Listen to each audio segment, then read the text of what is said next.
It's hard to know where my love of reading began. I can't remember a time when I didn't love books. My mother says when I was little, my favorite thing was say, read to me, read to me. And I always had more books than I ever had bookshelf. My name is Joe Perlman.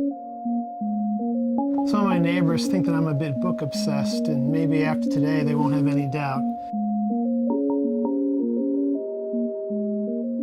What does reading mean to me? I guess it's a special experience when it's a really good book. It brings you to a different place, and it really does cause me to look at the world in a different way. Okay, what you see in this room is what I call the Pantheon. These are my favorite books. This is the basement overflow. I've got quite a bit of stuff hidden over there too. When I ran out of room in the basement, I started putting shelving up in the garage. So there is a system. It's just that it's a system that only I know. This was my son's room when he lived here. So these are mostly books that I'm planning on reading. This is my daughter's room. I haven't quite taken over this room yet, but she did have a few extra inches on her shelf, so I'm starting to put some books. Fortunately, it's a big house. This is the attic where I put the books that I'm not sure what I'm going to do with. Once this area is completely full, that's the end. I can't buy any more. There's a difference between collecting and amassing. It's hard to describe. I really think it's in your DNA. My love of books is really for the object. It's the feeling that you really have to have the text around in something so that if you need it, it's there.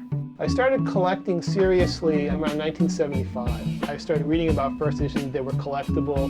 Then when I joined this collector group, that's actually when I first read Ulysses. In order to read Ulysses, you really have to get background. You have to have, like dictionaries of the illusion. I must have bought 20 books about Ulysses. Then I got interested in Jack Kerouac. I was a member of a reading group, and it was such a controversial book. The reading group actually broke up over it.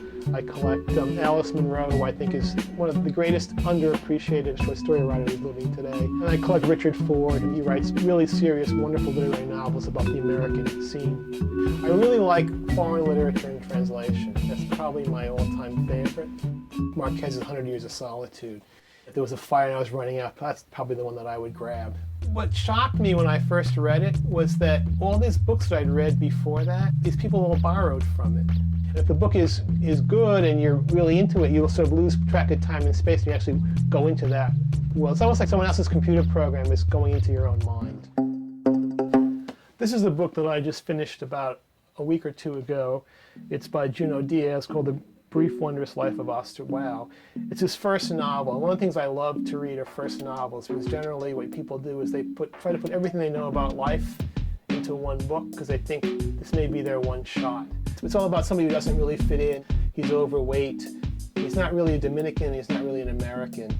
It's all about his search for love. The other book that I recommend is called Peeling the Onion. This is Gunter Grass's new memoir. It's very controversial. He writes in depth about his experience being a member of Nazi Youth Corps. He uses the same illusions that he uses. If anybody who's read The Tin Drum, basically he sees memory as layers like an onion, and you keep peeling the layers out, getting deeper and deeper. And as you get deeper and deeper, you release sort of more, you see more and more of emotion of what you were like at the time. And I recommend the book. It's absolutely brilliant. I wish, in general, people would read more valuable books than most people read, or actually expand their mind and take them to a different world, or look at the world in a different way. Well, now you've seen all the books in the house and all the nooks and crannies where I keep them. My book-obsessed friends think I'm not book-obsessed. Anybody else can make their own judgment. Thanks for coming.